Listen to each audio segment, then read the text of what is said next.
Ladies and gentlemen, welcoming you all to another week of International Affairs, taking to the stage here at the SATV's Gulshan studio. My name is Shamsul Alam Panto, your host of the program today.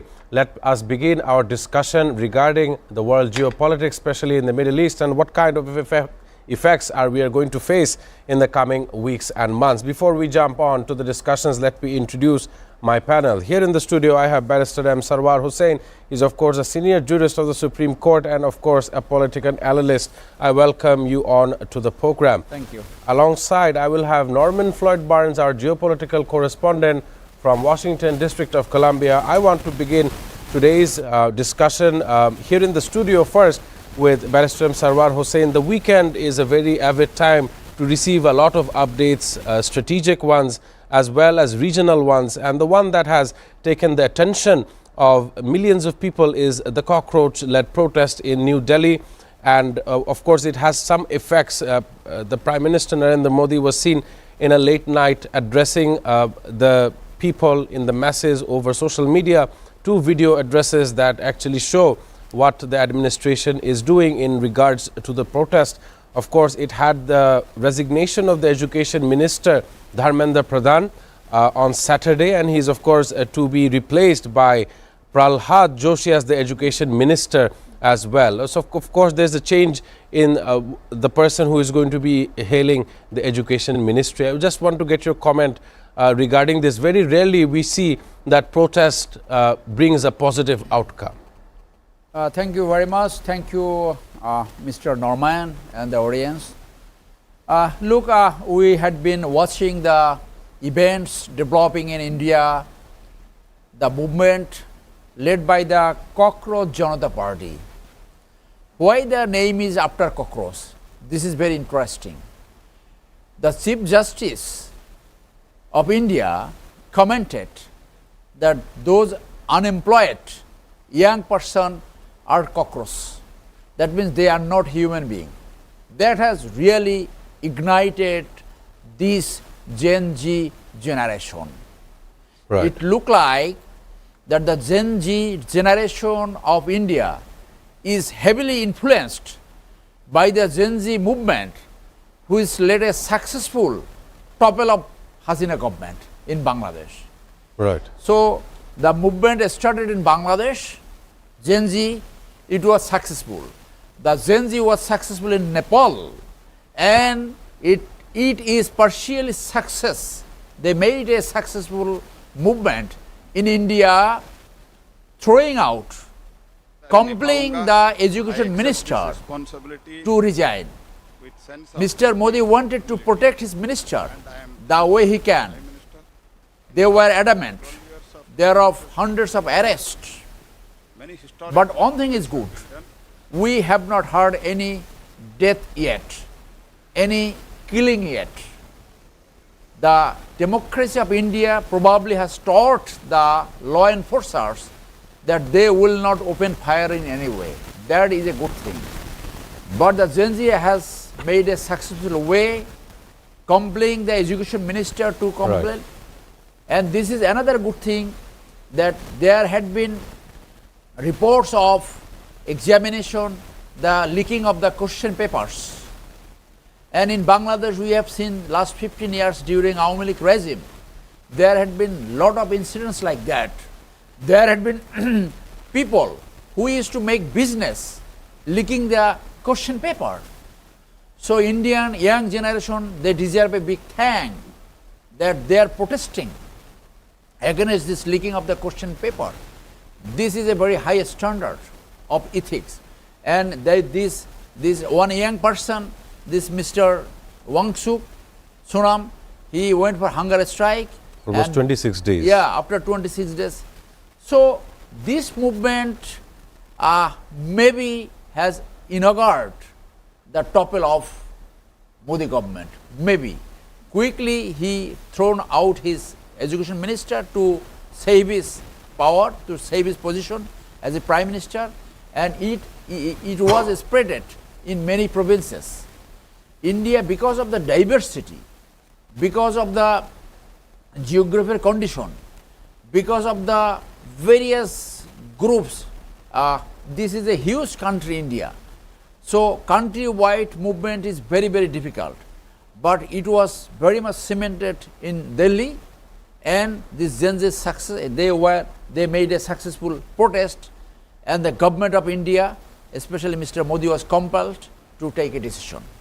Of course, excellent statements coming from Barrister Sarwar Hussain, given that over the weekend we are seeing vast updates happening in our neighboring India and of course in the capital New Delhi.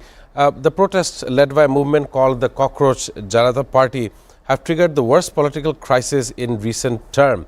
I want to follow with Norman. However, I believe there is a technical difficulty as we establish a connection with Norman Floyd Barnes. Moving on with the situation in the Middle East, I have Barrister Sarwar Hussain in the studio. Just very shortly, if I could ask you, sir, we see the retaliation, 13 to 15 days of continuous bombardment between the two sides. For the first account, Bahrain and Kuwait even being bombarded by Iran. They have shown that they will also choose to escalate and retaliate in the face of Iranian bombardment that has been happening more or less even before and after the ceasefire has occurred.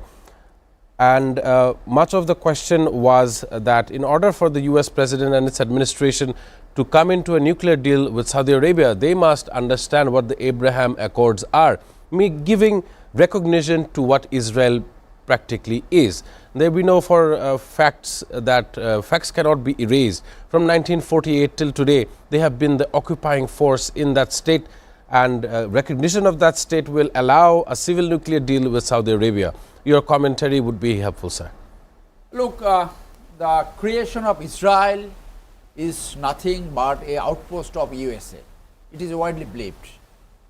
And this two-state theory is not accepted by the Palestinian, because it is the Jewish who has occupied the land and driven out the Palestine. So it is their legitimate right to occupy their own land and live peacefully. The Israel is a boil for against the world peace. All this problem is happening from 1948 relating with Israel. US is fine. Their human rights record, their practice of democracy, saving the human lives in many places like Bosnia Herzegovina or in Libya. But in case of Israel, they themselves is a violator of human rights. They themselves is a violator of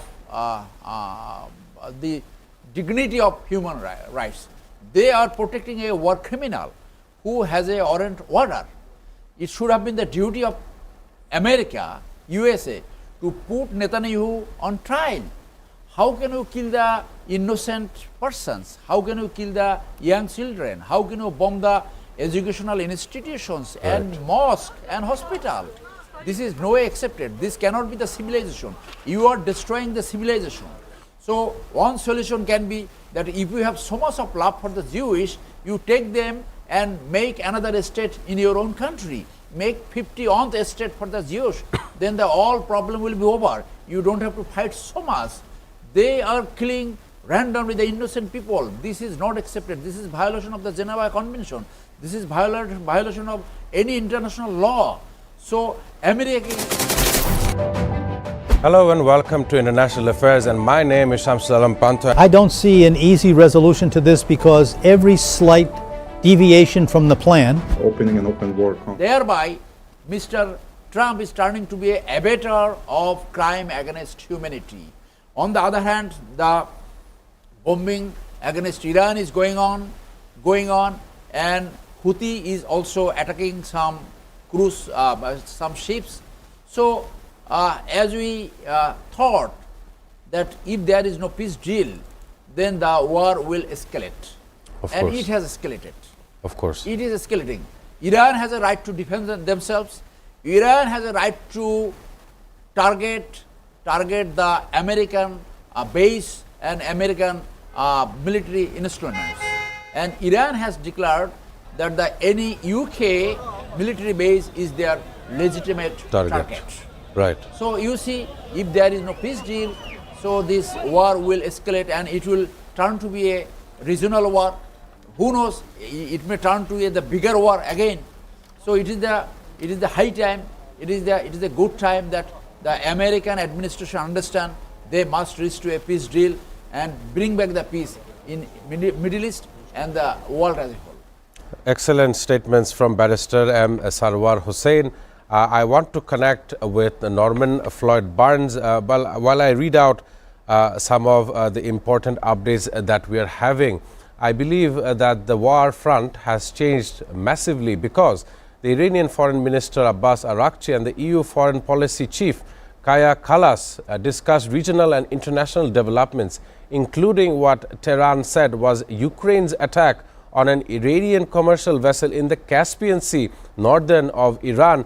As tensions in the Strait of Hormuz is still escalating, we see that the Red Sea, the Bab el-Mandeb, controlled somewhat by Yemen, is still under siege.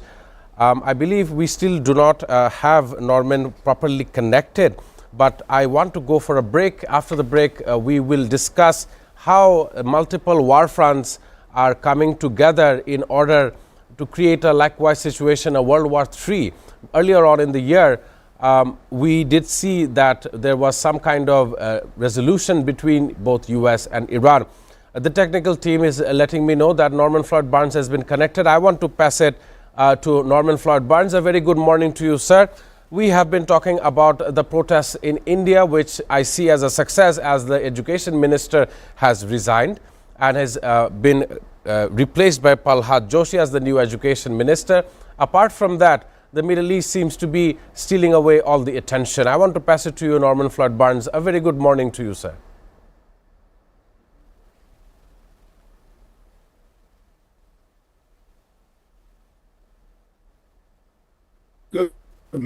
Good morning. Protest has prevailed.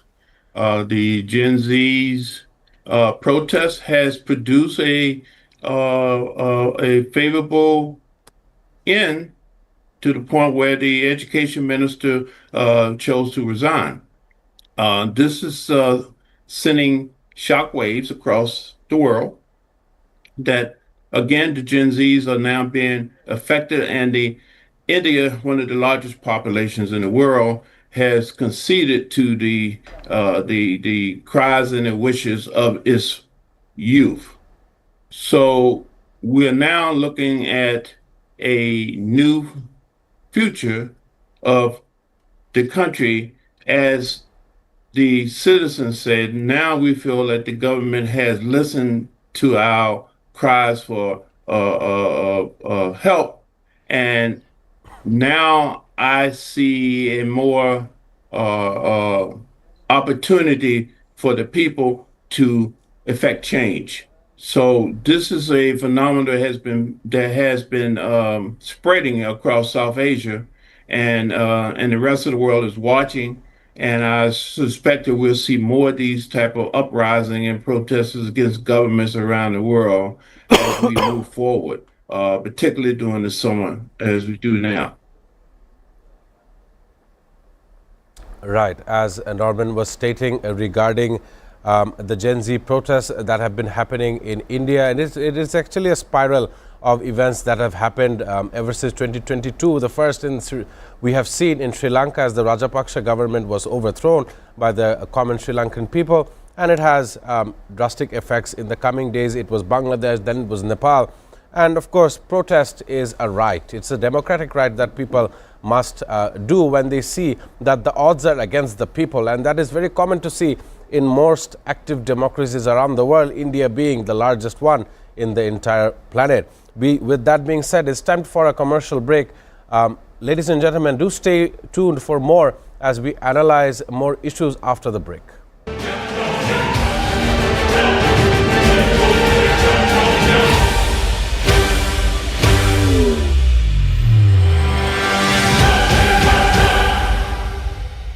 Testing nuclear missiles. Russia's announcement of these supposedly successful testing. Special and exclusive footage that is being played on SATV's screen. Really coming to terms with Hamas. Damage estimated between this entire issue. President Trump is expected to hold bilateral talks. preserving biodiversity and tackling climate change. We cannot protect the planet before we negotiate peace.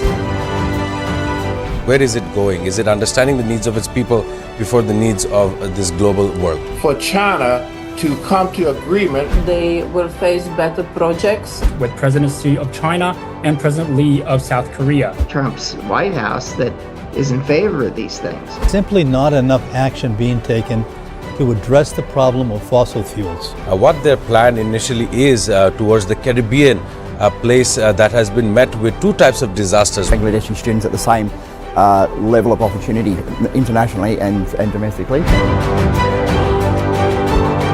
International Affairs. Watch every Sunday to Thursday at 2 p.m. only on SATV and SATV Digital.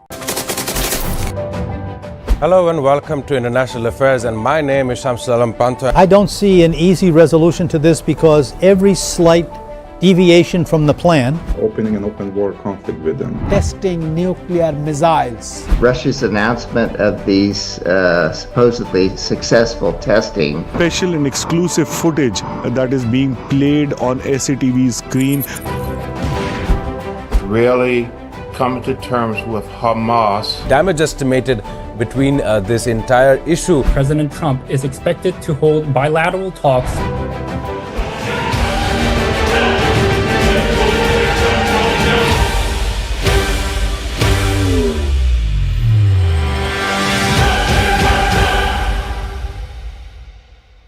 Welcoming our viewers back on International Affairs as I want to continue the debate and discussion regarding Ukraine's involvement in the Caspian Sea. Norman Floyd Barnes is joined with us.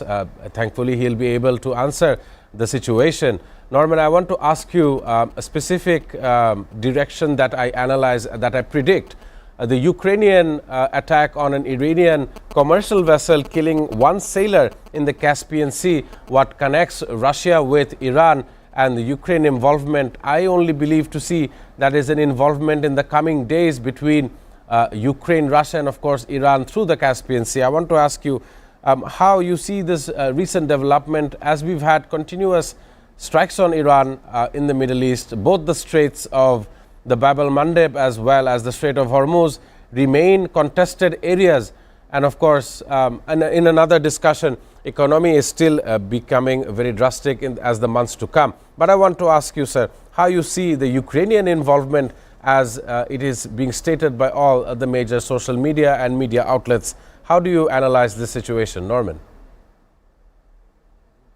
Yes, this is a new development in the region. It appears that Ukraine is expanding its strategic warfare in the region against Russia and now Iran. We're seeing activities increase in the Red Sea area with the Houthis, and now we have a pause. We have a brief pause right now by the United States in bombing, but we're seeing now the effects of this conflict in this region is now expanding. It appears that there's been some coordinated response to the region, and we may see a broad. Actually, we are seeing a broader expansion of this military aggression in the region. So I anticipate there will be more incidents like this occur as we move forward. Well, now this what we call one-time isolated event with the Strait of Hormuz and with the United States and Iran is now merged with the incident and the situation that's going on in Ukraine. So we just have to wait and see how the dots are connected, but there is something going on. There's something developing, and we will probably hear about it very soon, that we have now a more expanded regional conflict in the Middle East and parts of Europe now as we move forward. There have been threats by Iran on Britain if they get involved or engage into this conflict. So now we're looking at a bigger and more intense conflict for the region. Of course, and as I sum up Norman Floyd Barnes' statements regarding the Middle East, we are looking at a wider conflict. There is some news I want to state for my viewers. Iran has claimed that the armed forces has destroyed 11 U.S. warplanes and helicopters on the ground during the recent 15-day conflict with the U.S. On the other side, the U.S. President Donald Trump said he was considering resuming a full-scale war with Iran, and I quote, "if we don't get 100% of what we want." So, of course, that is removal of the nuclear elements of Iran, removal of the sovereignty that Iran holds over the Strait of Hormuz, and likewise ideas. U.S. President Donald Trump has directed the U.S. military not to launch any new strikes on Iran, ending the nearly 2 weeks of daily attacks as reported by the Axios news agency. Turning to Barrister M. Sarwar Hussain, effectively this would mean that we are in the helm of World War III if the Europe is actively being pulled into the war, which is not Europe's war to fight to begin with.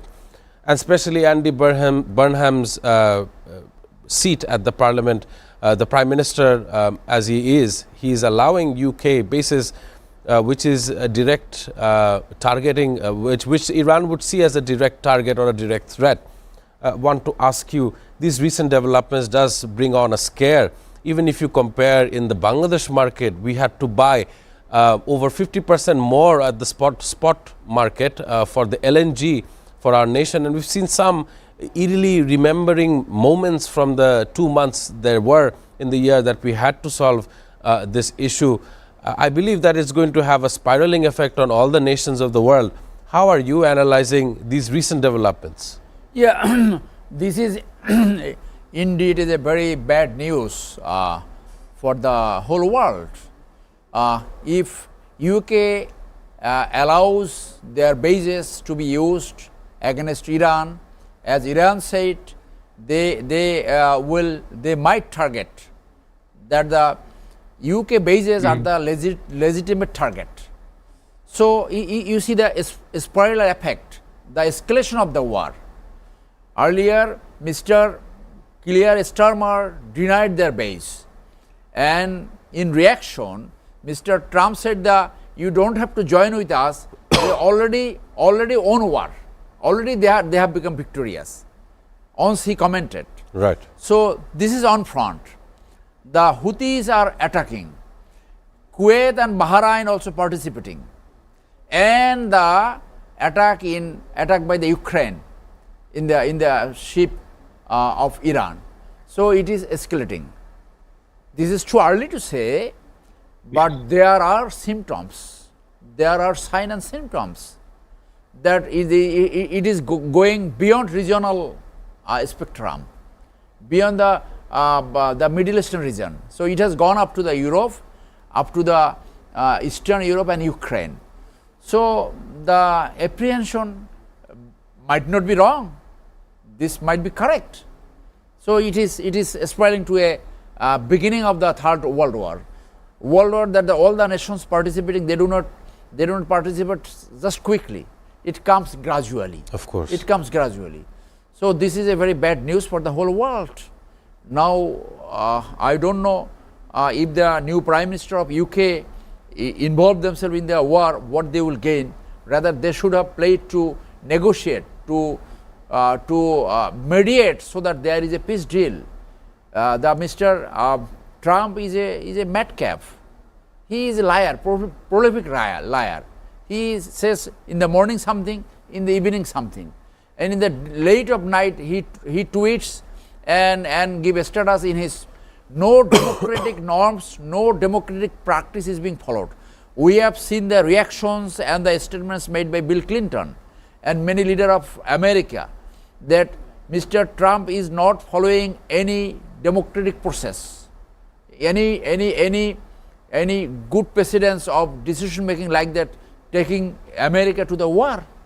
So this is a very bad news, and the fuel price is again upsurging. Nearing $100. We have seen that how we have suffered. There was a long queue in the petrol pump, and today I have seen that the queue has again started. Some small queue I have seen. So this is a very bad news for the world. If does not stop it, But one good thing is that still there is some negotiation process going on. Pakistan is looking for something that whether the peace deal, whether the parties could be, high parties could be brought to the peace deal again, or they are looking for a ways. We hope that good sense prevail and the negotiation rest, and peace should be brought back in Middle East, and this should not be the beginning of the Third World War. Right, and that was excellent statements. As we remember a history lesson, the First World War came at the helm of an assassination. Yes. And this war had begun with the assassination of the late Supreme Leader Ayatollah Ali Khamenei, and it has not stopped, and no side can actually declare a victory because it is affecting worldwide various nations, and we see that a 4.5-year war is now taking another concourse into the Iranian shape. We want to turn to Europe because Europe has been burning with a lot of series of wildfires. But before that, I want to ask Norman Floyd Barnes. You know, Ukrainian president says that Russia is bringing in 30,000 more North Korean troops to take part in their war. And on the other side, both Russia and Ukraine is accusing each other of overnight strikes, killing at least 17 people and injuring dozens of others on both sides. It is safe to assume that Ukraine and Russia are still fighting one another. So given this technical issue that we are dealing with here in the studio, we have lost Norman's connection, but I want to turn with Barrister M. Sarwar Hussain. Europe, 4.5-year long war that we have been going through, alongside recent news that have been coming up regarding wildfires both in France and Spain. What arsonists are doing, those who are criminals that create fires or initiate a fire, which usually claim the damage of property, damage of life, and of course in general damage to the reputation of a nation. What they do is they would hunt for a wild cat or a jungle cat, attach some of this flammable objects to them and release them back into these mountainous ranges, which would then cause wildfires. Hard to deter and hard to of course diminish. Want to ask you how you feel about wildfires before I can move on. Yeah, wildfire, every year we see wildfire, whether it is Europe or Northern America. We have also seen the wildfire in America, and we have seen the people, the inhabitants are fleeing with all their belongings. So to stop this, prevent this wildfire, we have not seen any effective measures, or the arsonists, those who are doing this offense, they have brought to justice. So every year this is a very bad thing is happening, that every year we see the wildfire and the houses are burning, the jungles are burning, and people are fleeing with their lives. So it is up to them how they brought the perpetrators to justice. Whether it is natural or whether it is man-made, that should be brought out by their inquiry, and they are developed nation. They should find out if there is any human elements, they must be brought to justice. They must be brought to trial and justice. So if it is natural, then they should make some measures whether they can stop this wildfire or not. But it is happening almost every year. Yeah, it is an annual occasion that many nations face wildfires, as including Australia as well. I want to turn to Norman Floyd Barnes. I hope he is on our broadcast. Just to ask you, sir, Europe's position, Russia and Ukraine in the launching of overnight attacks, killing 17 people. On the other side, Spain and the Spanish mountain range, the Sierra de Espadan, going through wildfires. How are you analyzing this issue? The world has already dealt with so many man-made problems. Whether or not how we are going to deal with wildfires, as it becomes very relevant in today's discussion topic, whether it was started by human-made contact, if not naturally. I want to get a comment from you. How should administrations around the world tackle wildfires in various locations around the world? Norman. Yes, as I've spoken in previous broadcasts, we as a people can send people to the moon. We can do outer space exploration. We can send drones and attack certain people in buildings. We can destroy. We can do wars. We can block thoroughfares, but we can't predict or somehow mitigate these natural disasters. All of these situations are predictable acts. We know we're gonna have wildfires during a certain time. For the Earth crust.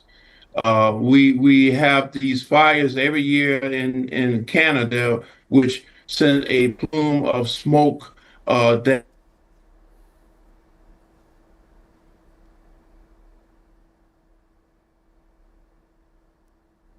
the East Coast, and it creates problems. So now we look at the situation with Spain and France. They do not have a response.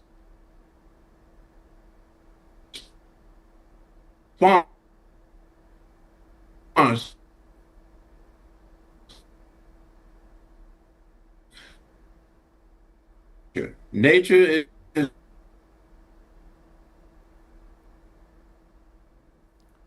Right. As I make of Norman Floyd's statements, as we're facing a difficulty today, frankly, we see that people are more indulging in this kind of activities.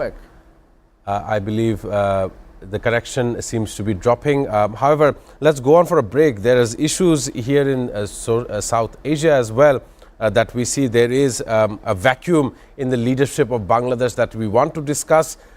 Some remnants of the past that we have here over the weekend as well. It's time to take a short break. Afterwards, we look at some issues of our very own region.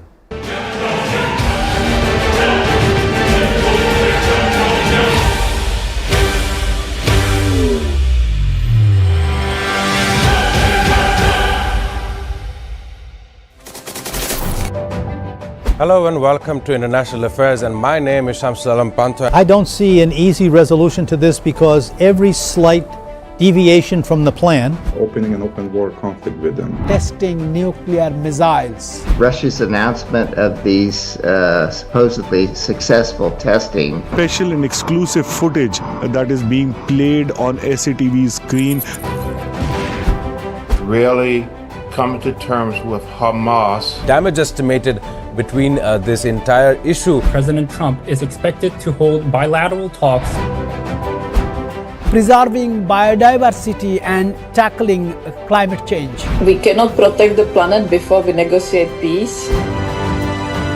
Where is it going? Is it understanding the needs of its people before the needs of this global world? For China to come to agreement, They will face better projects. With President Xi of China and President Lee of South Korea. Trump's White House that is in favor of these things. simply not enough action being taken to address the problem of fossil fuels. What their plan initially is towards the Caribbean, a place that has been met with two types of disasters. Bangladeshi students at the same level of opportunity internationally and domestically.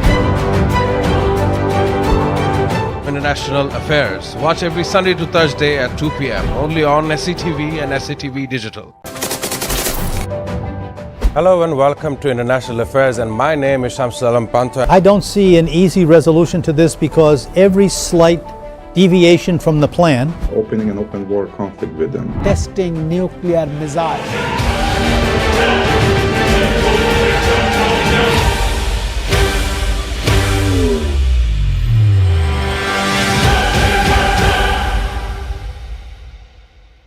Welcoming our viewers to the last segment of International Affairs. We have successfully covered much of the Middle Eastern news that have been coming up, as well as environmental issues that we see appearing in Spain. I hope that the administration there will be able to stop such a wildfire from going in. Now, moving on to issues of Bangladesh, we have, it is not only a resignation that we see in India over the Education Minister Dharmendra Pradhan, it is also Bangladesh's President Mohammad Shahabuddin, who has resigned due to medical concerns.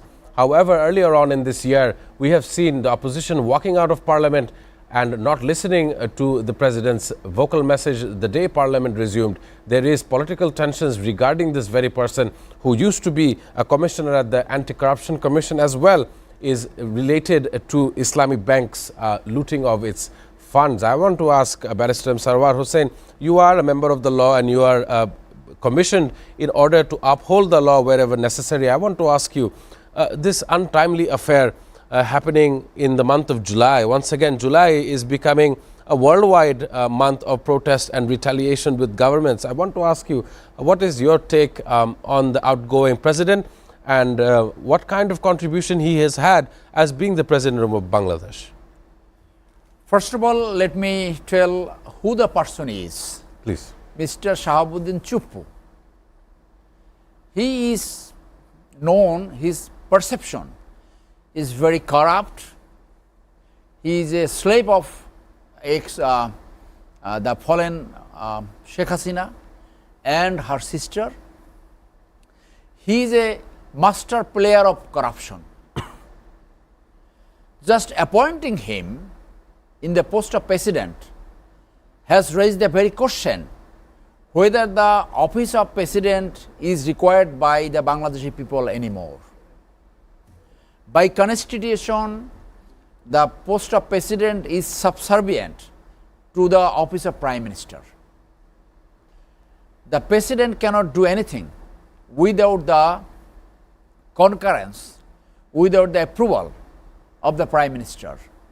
So, the role of president should have been a guardianship role, a conscious person who will rise to the occasion to look after the national interest and people interest. Of course. So, a person like of this alleged corrupt, celebs, controversial and excuse me, even his wife is also controversial.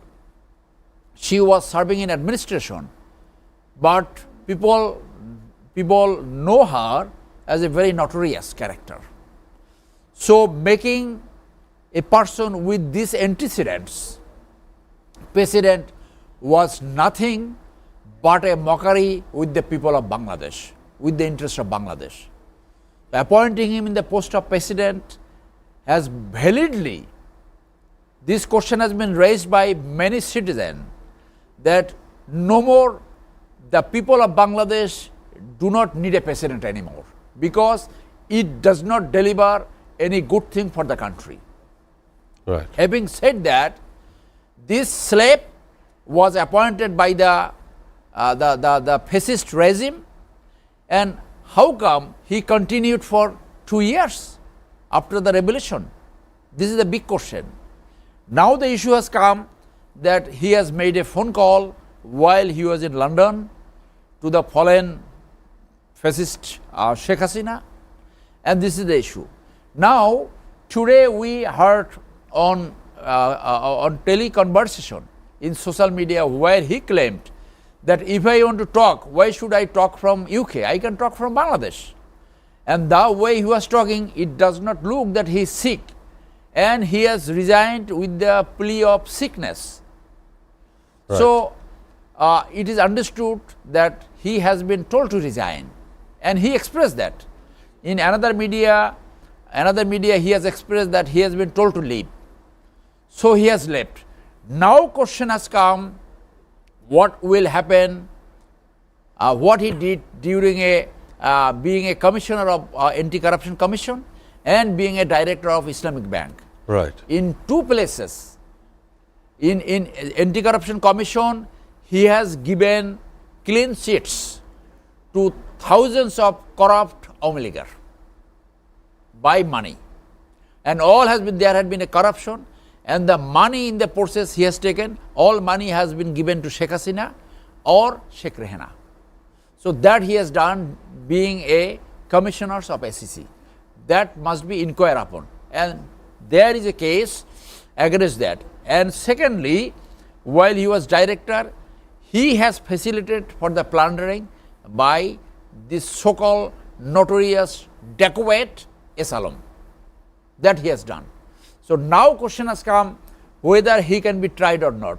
Definitely, Ershad was tried just when he was left called the a office. dictator. He was overthrown. Yeah. And then he served in the jail even while being elected as an MP. So Article 51 says, while he is working as a president, while he is holding the post of president, and his affairs as a president will not be tried, has immunity. Right. But if he commits a criminal offense during president, whether he can be tried or not, the answer is yes. He can be tried when he leaves the office.